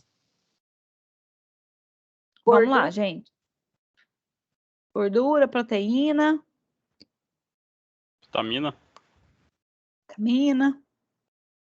Em relação à idade, o que vocês acham que mais varia com a idade? Qual composto químico mais varia em relação à idade do animal? Proteína, gordura, alguém falou vitamina, o que vocês acham? Fibra. Hã? Quê? A senhora estava falando do colágeno lá na formação da carne, né? Isso é isso. Que é uma proteína, no caso, né? É.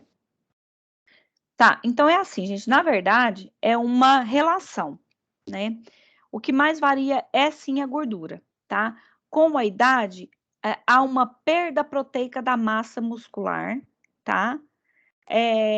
E da própria ação de contração, de relaxamento muscular, e perde-se mais água, porque também aumenta a quantidade de gordura, que são inversamente proporcionais, tá? Mas o que mais varia é gordura, tá? Agora tem uma observação. Isso a gente está falando de maneira geral, tá? Se eu quero, por exemplo, aquela gordura de marmoreio, aí não basta ter um manejo adequado em relação à alimentação, que eu posso não ter gordura entremeada na carne, tá? Vai depender da espécie, mas principalmente vai depender do corpo do animal. E o corpo do animal, cada um é diferente do outro. Mesmo que seja a mesma raça, mesmo que seja... Isso é até complexo de falar, né? Existem raças que acumulam mais gordura entremeada, ou chamado de marmoreio, que as outras? Sim, geralmente as raças europeias. Não é à toa que todo mundo quer consumir Angus. São carnes que proporcionam maior maciez e suculência, tá?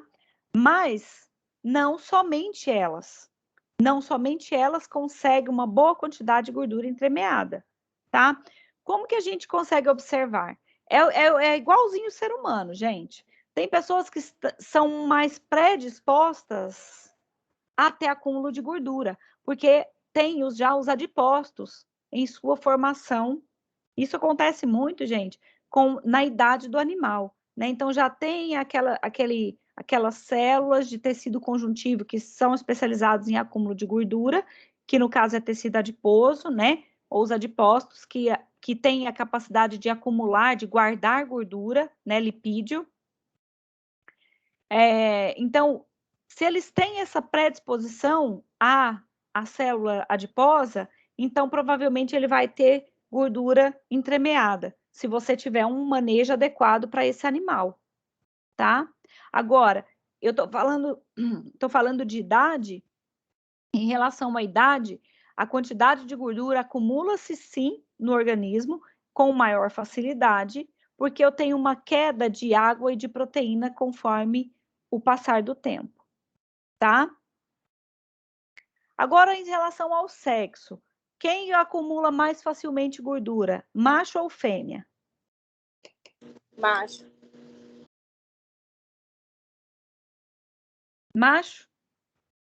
Todo mundo concorda?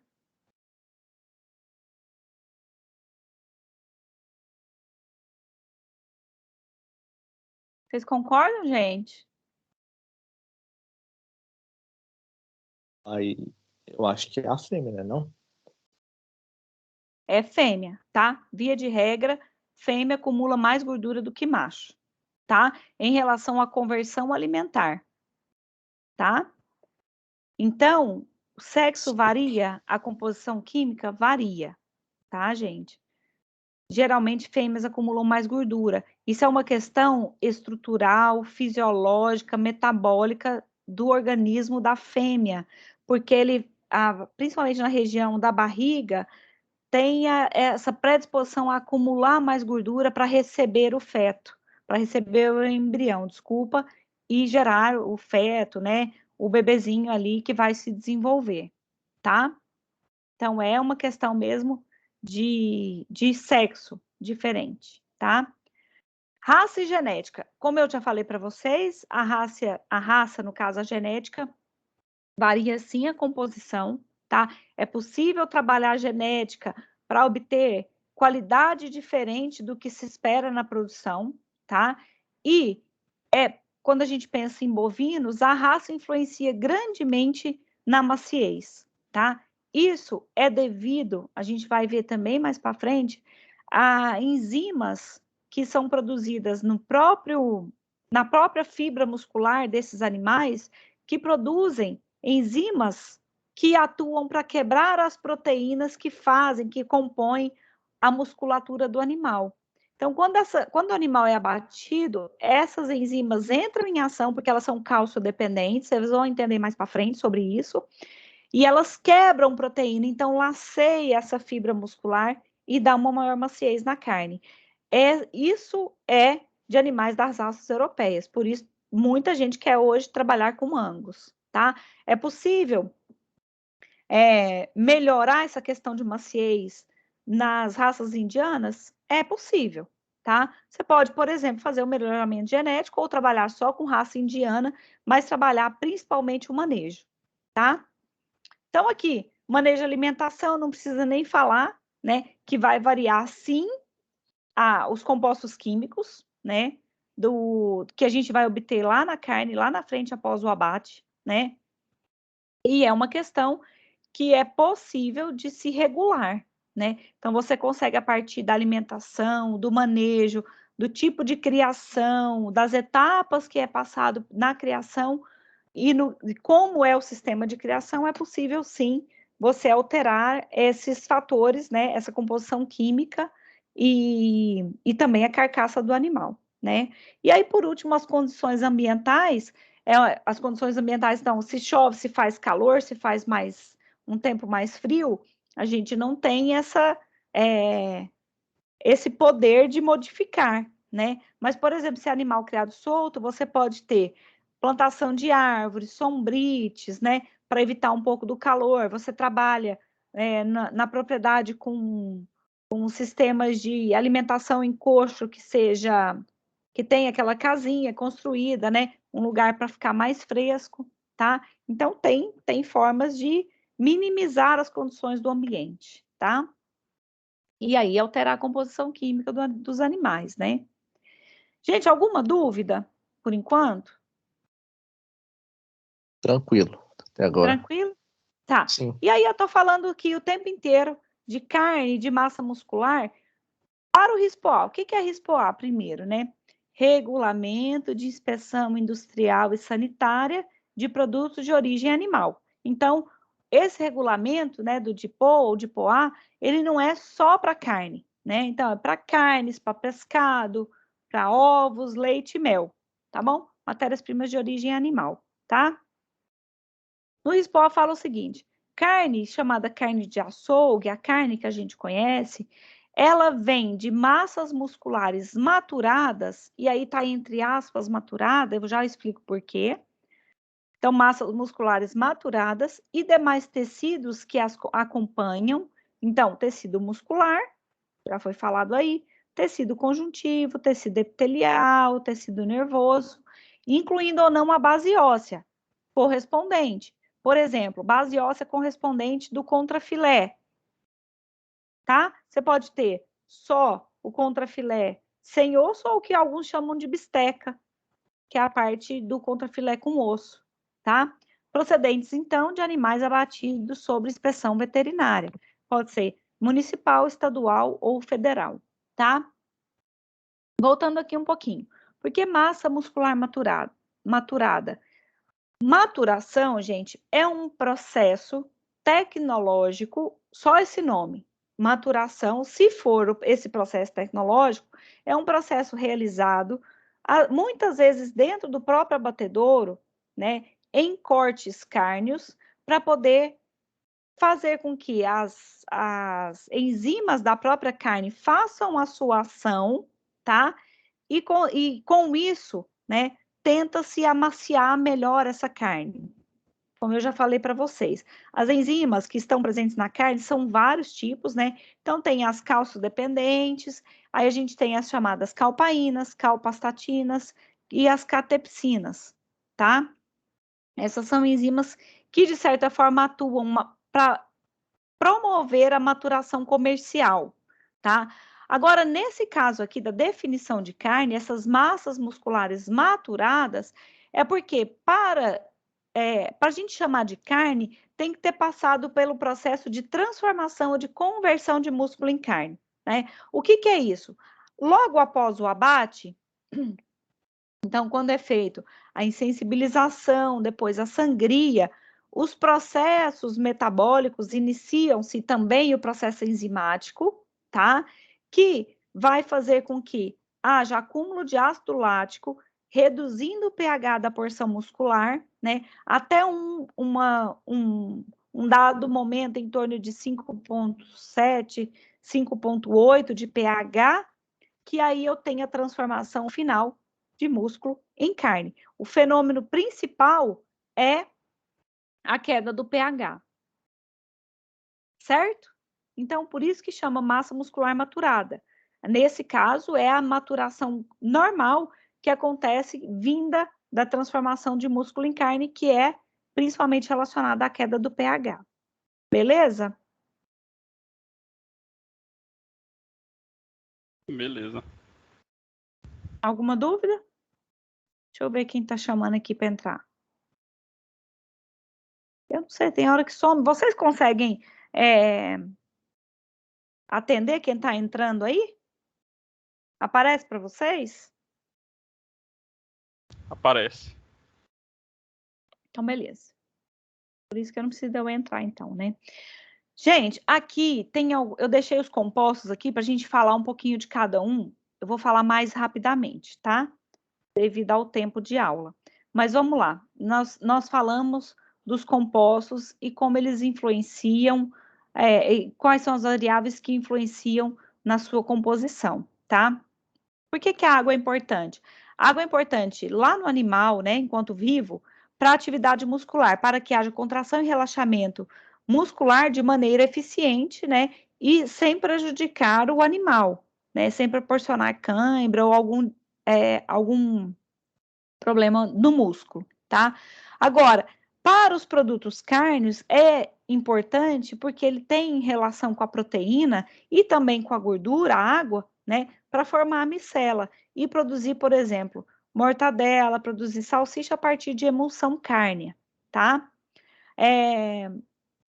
Para a carne, né, fresca ou in natura, para consumo ali, para fazer um churrasco ou no dia a dia, a água é importante por questões sensoriais, pela suculência, para a textura, para você identificar a maciez, para a cor da carne e para o sabor, já já a gente fala cor, sabor, suculência, tá?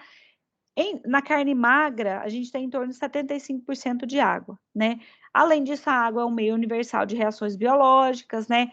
Afeta a quantidade de água, é influenciada pelo tipo de armazenamento. Então, se você coloca essa carne num lugar muito frio, né, sem umidade, por exemplo, num freezer, você vai perder água para o ambiente, né, e vai ressecar a carne, principalmente na superfície, né? Então você perde água, desidrata, essa carne depois vai ficar endurecida, tá? Vão passando. A gente tem os minerais em torno de 1,8%, né? Principalmente os minerais que auxiliam no processo de contração e relaxamento muscular, que é o cálcio, o magnésio, tem alguns outros, mas esses de maior importância, não que os outros não sejam, né? E alguns compostos orgânicos, como fósforo, alguns ésteres do ácido fosfórico, né? Que também intervêm nas modificações pós-mortem, naquela transformação ou conversão do músculo em carne, tá? Os minerais, então, o conteúdo de cinzas ou de resíduo mineral fixo em torno de 1,8%. Na carne é importante por causa da nutrição humana, né? Já falamos aqui do fósforo, do potássio, do cálcio, do magnésio, né? São importantes elementos para nossa nutrição, tá? Compostos minerais que a gente encontra, né, e suas quantidades em carne. Aqui está destacado o ferro e o zinco, né, que tem grande quantidade. E por que o ferro, gente? Porque a proteína, né, que dá a cor à carne, a cor vermelha à carne, no seu centro, ela tem um ferro central, um átomo de ferro, né? E esse ferro é que dá a cor avermelhada, tanto para a carne, para a massa muscular, quanto para o sangue, que na verdade então é hemoglobina, tá? Nas carnes é a mioglobina, tá? Só curiosidade também. Em relação aos carboidratos, nas carnes, gente, a gente encontra quantidade baixíssima de carboidrato. Por quê? Porque esse carboidrato é utilizado quando há conversão de músculo em carne, tá? Ou no próprio processo de abate dos animais. Então, os animais bem nutridos são levados para o abate com metabolismo aeróbio, porque eles estão respirando, né? Estão vivos. Quando há insensibilização e sangria, o metabolismo passa de aporte aeróbio para anaeróbio, né? E aí começa a utilizar as reservas de energia, que é o glicogênio, tá? Para transformar em ácido lático e ocorrer a queda do pH, tá bom? Isso acontece até esgotar as fontes energéticas, por isso que a gente tem, numa quantidade muito baixinha de carboidrato no músculo. Quase que nem quando a gente faz uma análise, a gente coloca traços ou já coloca abaixo de 1%, porque vai ter uma quantidade muito baixa. Onde a gente encontra maior quantidade? No fígado, né? Porque é onde ocorre a gliconeogênese, a formação de glicose a partir desse ácido lático, né? Então, às vezes, no fígado a gente encontra uma maior quantidade, mas na porção muscular, quase nada, tá? Beleza? Posso passar? Beleza. Vitaminas. Nem vou falar das vitaminas, mas, assim, especificamente de cada uma, mas a gente tem todas as vitaminas numa carne denominada magra, quer dizer que tem uma quantidade até tem uma quantidade de gordura, então a gente tem as lipossolúveis, a vitamina A, D, E e K, e as hidrossolúveis do complexo B e também a vitamina C. A observação que a gente faz, gente, é que a vitamina C, ela fica menos disponível quando se faz um tratamento térmico, tá? Então, acaba ficando menos disponível para o nosso organismo, por isso que às vezes tem que suplementar, né? Porque se você consome só carne pensando que você vai ter um aporte ideal de vitamina C, isso não acontece. Mas do complexo B, perfeitamente acontece, tá? E das lipossolúveis também. Então, vitaminas do grupo do complexo B, a gente pode, na verdade, considerar todas aí, em grande quantidade, né? Vitamina A e vitamina D, quantidades importantes, a gente acha nas vísceras e principalmente no fígado. A carne suína é importante, fonte de vitamina B1. No cozimento, há uma perda de vitamina. Perda, gente, nesse caso não é perdeu, né? Foi embora. É biodisponibilidade para o ser humano utilizar como essa vitamina é, né? Então, quando há um tratamento térmico, há perda de vitamina A de 5 a 10%, da B1 30%, B2 25%, da vitamina C, olha como é bem maior, tá? E as vitaminas, elas também modificam sua estrutura quando tem algum tipo de oxidante, né? Por exemplo, luz, grande quantidade de oxigênio, elas também começam a perder essa disponibilidade, tá? Aí a gente tem conteúdo de vitaminas das carnes, aí especificamente de fígado, né? O que acontece em cada local, quanto que tem. São quantidades pequenas, né, que a gente utiliza, tanto de vitaminas quanto de minerais, para o nosso organismo, tá? E aí tem alguma mais para curiosidade mesmo. Lipídio, gente, gordura na carne. Tem. Aonde a gente encontra gordura na carne? A gente encontra dentro da célula, a gente encontra fora da célula, então, em meio extra e intracelular, tá? A gente encontra intermuscular, entre os músculos, auxiliando a união, né? Como é um tecido, a gordura, né? O lipídio é um tecido conjuntivo especializado em acúmulo de gordura, tá? Então, é um tipo de tecido conjuntivo. E o tecido conjuntivo tem, uma das funções do tecido conjuntivo é unir as partes, né? Então, tem essa função de união dos músculos, tá? Lá no animal, mesma coisa. Então, a gente encontra dentro e fora da célula, como eu falei, a gente encontra de maneira intermuscular entre os músculos, né? Isso eu estou falando anatomicamente, né? Mas também comercialmente. Intramuscular, tá?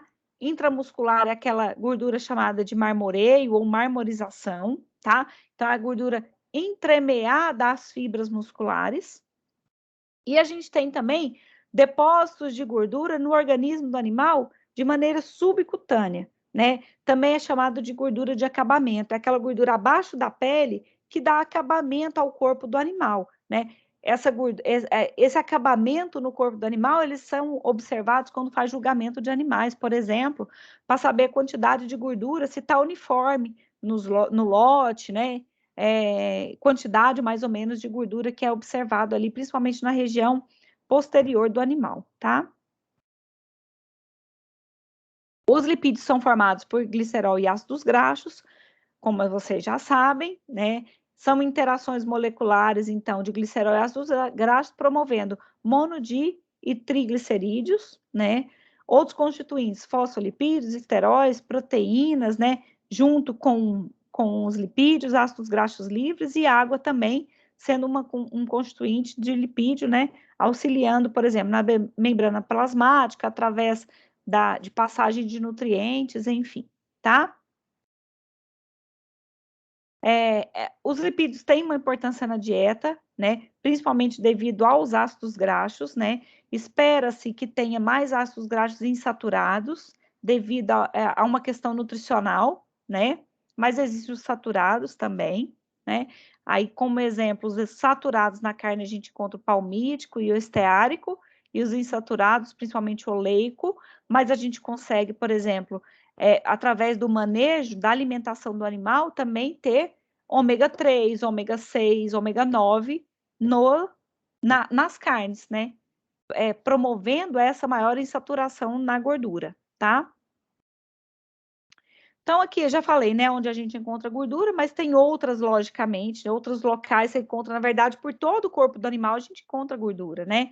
Então, na carne, de maneira extracelular, intermuscular, intramuscular, intercalada no tecido conjuntivo. Então, alguns nomes, né? Gordura de cobertura, subcutânea ou externa, que fazem parte das gorduras dorsal, sacral, caudal, external, do externo, né?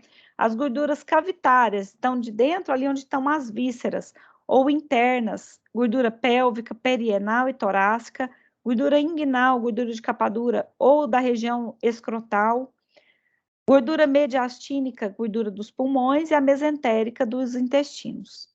Beleza? Nem todas aqui são comestíveis, tá, gente? O que não é comestível faz o quê? Vai para a graxaria, produção de sabão. Tá?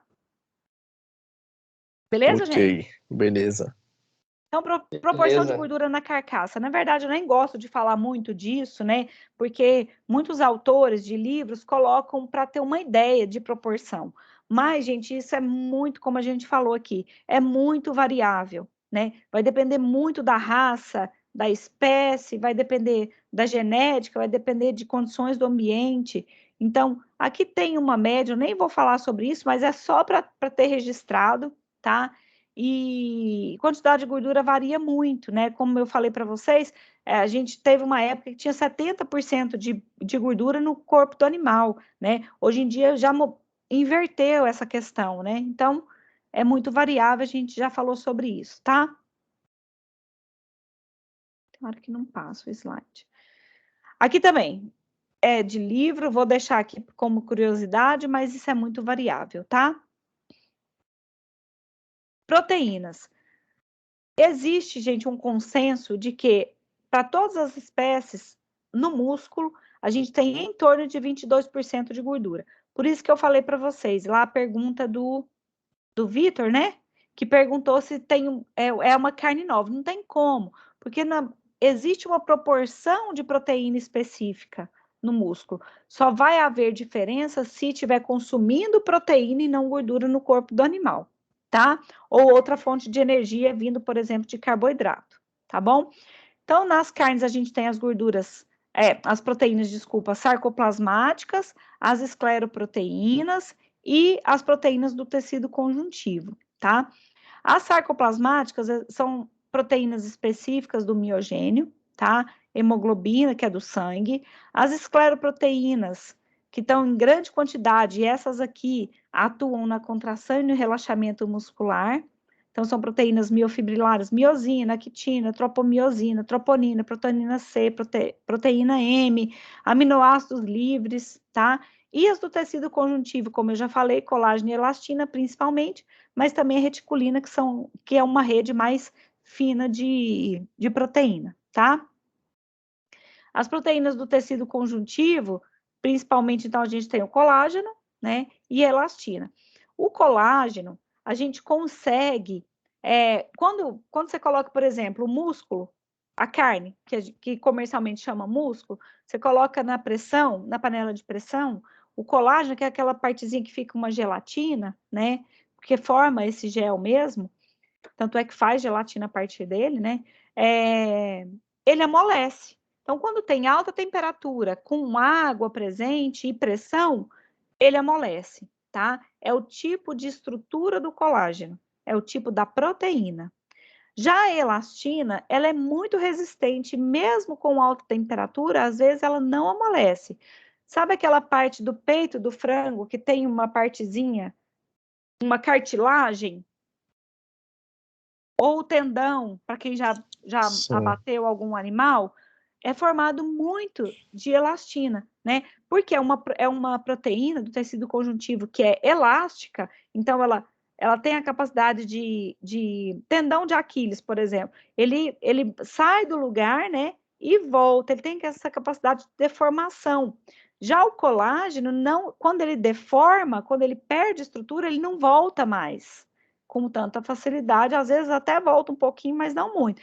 É a estria, sabe, estria do corpo, que acontece estria, é porque o colágeno abriu, ele não tem a capacidade de parecer uma mola, de voltar para o lugar, então ele rompe e não volta mais. A elastina tem.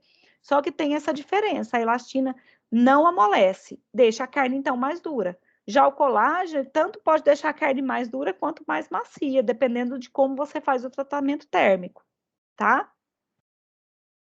E também tem os aminoácidos livres, né? Tanto essenciais quanto não essenciais para o nosso organismo. Bom, aqui, gente, acho que eu não vou falar disso aqui não, depois vocês dão uma olhada, é solubilidade da proteína, tá? Tem proteínas mais ou menos solúveis, vai influenciar na maciez, vai influenciar no tratamento térmico, tá? Quando você tem uma solubilidade maior da proteína, provavelmente você vai entender na hora do consumo que você tem uma maior maciez, tá? Mas não é só disso que se trata aqui, não. Aí tem outra coisa aqui, eu não vou falar disso aqui, tá? Já falei um pouquinho do colágeno, da solubilidade, já tá ótimo. A solubilidade, nesse caso, é um fator que determina, por exemplo, a suculência, né? Porque se você entende que você morde a carne e libera água, você entende que ela é mais suculenta. Por isso que quando faz uma carne, o ponto da carne, né, mais passada, menos passada, você vai determinar a suculência, mas também a maciez. Uma carne mais suculenta, você vai entender que também ela está mais macia, mesmo que talvez ela seja mais dura se ela estivesse no mesmo ponto, um ponto mais. Não sei se vocês conseguiram entender.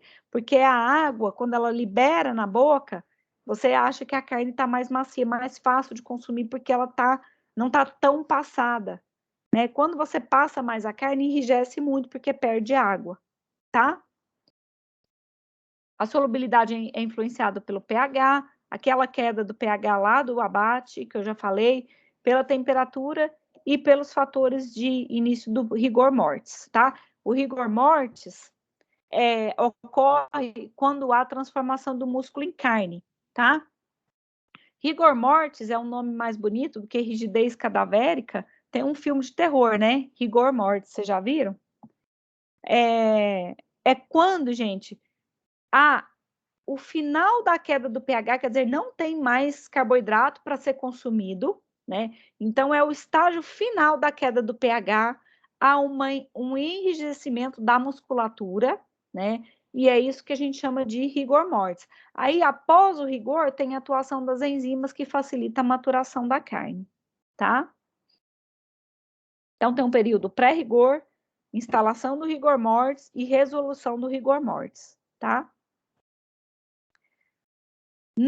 Na indústria, a estrutura da proteína influencia no produto que você vai desenvolver, né? Porque as proteínas têm funções específicas como emulsificante, quer dizer, de formar emulsão, espessante, de aumentar a viscosidade, espumante, de formar espuma. Tem alguns, por exemplo, na salsicha e na mortadela, a gente tem que usar equipamento que tira o ar, porque forma ar quando está batendo a massa. A gente tem que tirar o ar de dentro, que senão forma pontinhos de ar dentro, vocês já devem ter visto, de salsicha e mortadela, onde fica buraquinho. Aquilo lá é uma característica ruim para a qualidade do produto, tá? Porque é onde tem um pontinho lá, é porque ficou ar. E nesse ar a gente pode ter, por exemplo, micro-organismo aeróbio presente, tá? Então, dependendo do que a gente for fazer, tem que tirar ar da massa. Dependendo do que for fazer, a gente tem que pôr ar na massa. É o caso da formação de espuma através da clara do ovo, né? Da proteína. Aí não tem nada a ver aqui com a gente na produção de carne, tá? Também forma gelatina, dependendo do produto, é interessante, né? Forma o gel. É estruturante porque dá formato ao produto e nutrificante porque são proteínas a partir de aminoácidos, né? Formada a partir de aminoácidos. As enzimas que eu tinha falado para vocês, né? São várias enzimas presentes na carne, né? Cada uma com funções específicas, mas as principais, que são as catepsinas, as calpaínas, as calpastatinas, porque influenciam diretamente no processo de maturação, de amaciamento pós-rigor mortis da carne, tá? Beleza, gente? Beleza.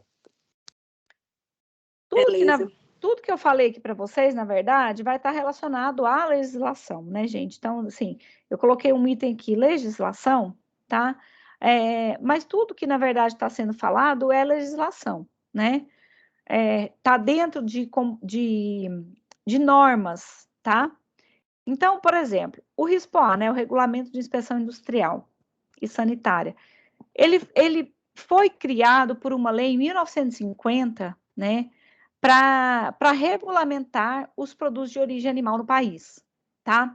Aí, com esse decreto, né, de 30.691, a partir dele houveram 9 atualizações em 65 anos, e o mais recente das atualizações foi essa de 2020, 10.468, que altera, na verdade, algumas palavras, algumas frases, tira, coloca algumas outras coisas, tá? Mas como via de regra, a gente usa esse decreto, né, na verdade, 1952, para a gente observar o que tem descrito no RISPOA ou RISPOA, tá? E no RISPOA, para a gente entender o que é, né, o artigo 17, ele fala sobre os estabelecimentos de carne e derivados. Então, eles são classificados como abatedouro frigorífico, né, isso na última atualização, e unidade de beneficiamento de carne e produtos carnes.